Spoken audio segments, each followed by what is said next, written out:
কোন এলাকায় এলাম রে? একটা ঘুষ খাওয়ার জায়গা নাই, লোক নাই, কিছু নাই। স্যারে আমারে কোন বান্দরবন পাঠাইলো? আসসালামু আলাইকুম স্যার।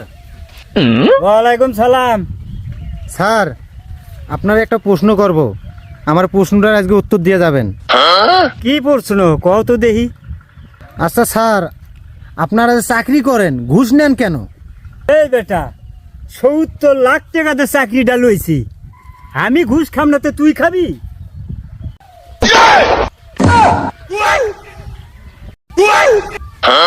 কোন এলাকায় এলাম রে?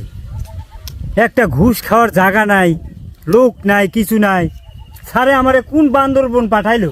আসসালামু আলাইকুম স্যার। ওয়ালাইকুম সালাম। স্যার, আপনার একটা প্রশ্ন করব, আমার প্রশ্নটার আজকে উত্তর দিয়ে যাবেন। কি প্রশ্ন কও তো দেখি।